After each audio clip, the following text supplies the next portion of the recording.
अरे कौन भौंक रहा है ये बदतमीज, थोड़ी मर्यादा रखिए। Hey guys, it's Divyanshu, welcome back to the another episode of football daily. और यार हम लोग 7,000 सब्सक्राइबर्स के बहुत बहुत करीब है, तो do make sure to subscribe this channel अगर आपने ऑलरेडी नहीं किया हुआ है, and make this football community even more strong and more united. और इसी के साथ यार I can confirm and I can promise you कि रिसेंटली आपने जितने भी एपिसोड्स या लाइव स्ट्रीम में आपने जितने भी यहाँ पर एक्सक्लूसिव स्टोरीज के आइडियाज़ दिए हैं, मैं उन पर ऑलरेडी काम कर रहा हूँ और आपको इस चैनल पर बहुत जल्दी एक्सक्लूसिव स्टोरीज, कोलैब्स और यहाँ पे कंसिस्टेंट लाइव स्ट्रीम देखने को मिलेगी। इसी के साथ यार बात करते हैं अपने आज के डेली एपिसोड की। तो आज के डेली एपिसोड में हम लोग काफ़ी भयंकर न्यूज़ पे हम लोग कवर करने वाले हैं और चर्चा करने वाले हैं। हम बात करने वाले हैं क्या सही में रोनाल्डो मैनचेस्टर यूनाइटेड को छोड़ने वाला है, क्या है यहाँ पे मेसी, पीएसजी और अर्जेंटीना नेशनल टीम की कंट्रोवर्सी की आगे की कहानी, और क्या यहाँ पे फाइनली यहाँ पे पीएसजी पोचेटिनो को सैक करने वाली है with the lack of entertaining football and जो जिस तरीके से वो मेसी को यूज़ कर रहा है। इसी के साथ हम लोग बात करें क्या है इस समय मैनचेस्टर यूनाइटेड में ओले गुनार सोल्शायर की स्टेटस पे, और ऑफ कोर्स आपको फुटबॉल ट्रांसफर मार्केट से रिलेटेड सारी लेटेस्ट अपडेट तो इस एपिसोड में मिल ही जाएंगी। तो शुरू करते हैं। अब इसी के साथ सबसे पहले बात करते हैं मेसी की। तो यार 2-3 दिन पहले मैंने आपके साथ एक एपिसोड में कवर किया था कि कैसे यहाँ पे पीएसजी की फटी पड़ी है कि यहाँ पर वो एक तरीके से एलिगेशन लगा रहे हैं कि यहाँ पे अर्जेंटीना मेसी का ओवर यूज़ कर रही है। उसके बाद कहीं ना कहीं यार आप लोगों ने काफ़ी अच्छा आर्ग्यूमेंट डाला था कि क्योंकि यहाँ पे मेसी के कॉन्ट्रैक्ट में शायद से एक अर्जेंटीना क्लॉज है, तो कहीं ना कहीं ये उसकी फ्रीडम है और ये उसका राइट है। बट यार यहाँ पे हमको ये चीज़ समझनी पड़ेगी कि what PSG is trying to say, वो ये कहना चाह रही है कि क्योंकि यहाँ पे ऑलरेडी मेसी पीएसजी के 2 मैचेस स्किप कर चुके हैं बिकॉज ऑफ इंजरी, और यहाँ पे कहीं ना कहीं अगर अर्जेंटीना यहाँ पे मेसी को फोर्स करेगी तो ये चीज़ और इंजरी और वर्स हो जाएगी। और क्योंकि यार आप देख सकते हैं अपनी स्क्रीन पे इस समय मेसी ट्रेनिंग कर रहे हैं अर्जेंटीना के साथ, क्योंकि ऑफकोर्स उनके बहुत इंपॉर्टेंट मैचेस हैं, चाहे ब्राज़ील के चाहे यूरुग्वे के अगेंस्ट हम बात करें।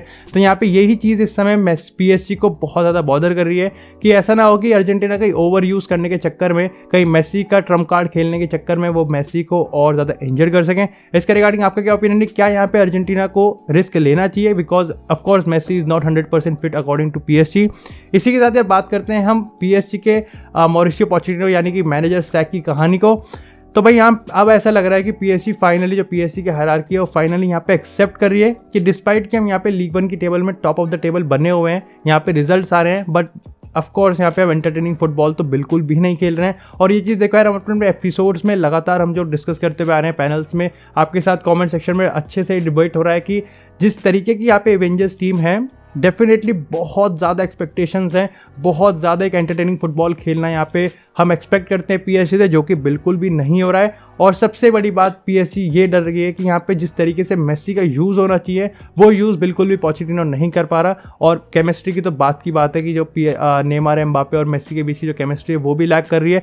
तो ऐसे में अब ये रिपोर्ट्स निकल के आ रही है कि पीएसजी फाइनली मॉरिशियो पोचेटिनो को सैक कर सकती है इस साल के ख़त्म होने से पहले, यानी कि जनवरी ट्रांसफर विंडो के स्टार्टिंग से ही पहले वो पोचेटिनो को सैक कर सकती है। अंडर वन कंडीशन पोचेटिनो अपनी जॉब बचा सकता है, अगर वो मेसी को सही से यूज़ करना सीख ले। इसी के साथ वो मेसी, नेमार, एम्बापे के बीच की केमिस्ट्री को इम्प्रूव कर दे और यहाँ पे वो एक एंटरटेनिंग फुटबॉल खिला दे, जिससे पीएसजी की हायरार्की को ये पता चल जाए कि यस, ये टीम चैंपियंस लीग जीत सकती है। क्योंकि यार आपको ऑफकोर्स पता है कि थॉमस टुचेल चैंपियंस लीग हारने पर उसको सैक किया गया था, जबकि वो लीग 1 जीत गया था। तो यहाँ पे आपको पता है कि जो ऑब्सेशन है वो सारा चैंपियंस लीग का है। League 1 of course it's important, but इतना मैटर नहीं करता, वो किसी मैनेजर की डेस्टिनी को, यहाँ पे मैनेजर की स्टोरी को यहाँ पे इतना कुछ यहाँ पे खास इफेक्ट नहीं करेगा। इसी के साथ यार बात करते हैं अब मैनचेस्टर यूनाइटेड की। तो भाई कल हम कुछ एक गुड न्यूज़ की बात कर रहे थे, जहाँ पे मैंने आपको लास्ट में बताया था कि कहीं ना कहीं राल्फ रैंगनिक के रिगार्डिंग मेरे को ये थोड़ा पॉजिटिव न्यूज़ मिल रही है कि अगर कुछ चीज़ ख़राब होगी तो रैंगनिक इस समय ऊपर बना हुआ है। लेकिन यार आज की रिपोर्ट के हिसाब से बताऊं तो अब थोड़ा सा उल्टा पुल्टा हो चुका है। और सबसे पहले तो यही चीज़ है कि पोचेटिनो की सिचुएशन कहीं ना कहीं चीज़ों को थोड़ा इफेक्ट कर रही है। वैसे आपका ओपिनियन क्या है, क्या आप यहाँ पे पोचेटिनो को मैनचेस्टर यूनाइटेड का मैनेजर देखना पसंद करोगे या नहीं? लेकिन वापस आते हैं अपने मैन यूनाइटेड की खबर पे। तो यार सीन ये बन रहा है कि जो मैनचेस्टर यूनाइटेड की हायरार्की है वो यहाँ पे राल्फ रैंगनिक की डिमांड्स को लेके बिल्कुल भी एक तरीके से कह सकते हो कि हैप्पी नहीं है। क्योंकि आपको पता है कि रैंगनिक को एक परमानेंट पोजीशन चाहिए। तो यहाँ पे ये एक ऐसी चीज़ है जो कि मैनचेस्टर यूनाइटेड बिल्कुल भी इसको पूरा करने के मूड में नहीं है। Yes, they are interested in Rangnick. जो एड वुडवर्ड है वो भी कहीं ना कहीं एडमायरर हैं, जो बोर्ड मेंबर थे वो भी कहीं ना कहीं रैंगनिक के एडमायरर हैं। उनको पता है कि रैंगनिक एक इंस्टेंट इम्पैक्ट ला सकता है, बट जो डिमांड है वो बिल्कुल भी कंप्लीट नहीं किया जा सकता और इसको बिल्कुल क्लियर कर रही है यूनाइटेड, ये बिल्कुल नहीं हो सकता।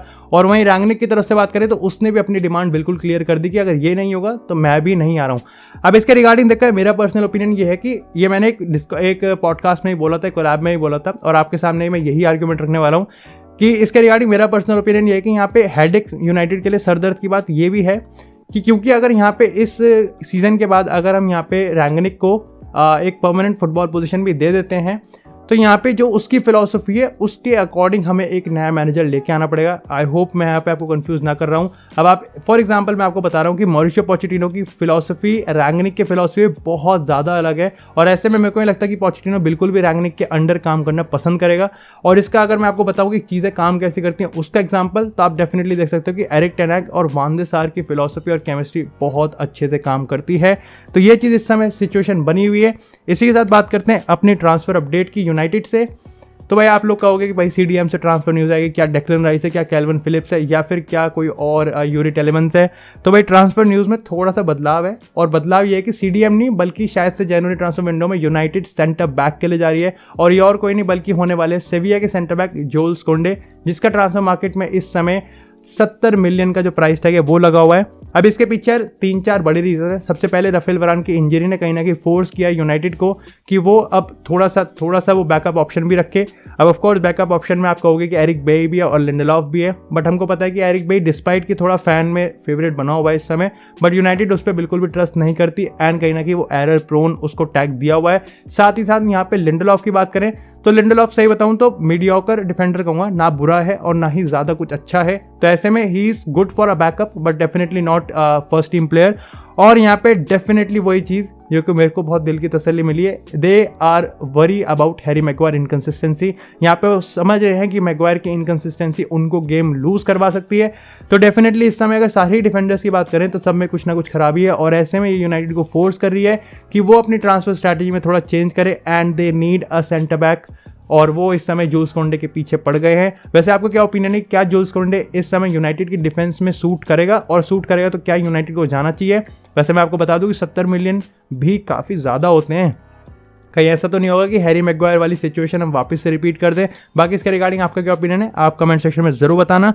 इसी के साथ यार बात करते हैं हम अब उस चीज़ पे जिसने आई थिंक कहीं ना कहीं सबको एक तरीके से एज ए यूनाइटेड फैन सबकी फटी पड़ी थी, और सब लोग इसी चीज़ को अवॉइड करना चाहते थे कि भाई ये चीज़ एक कंट्रोवर्सी ना क्रिएट हो, और एट द एंड वो ही कंट्रोवर्सी क्रिएट हो गई है।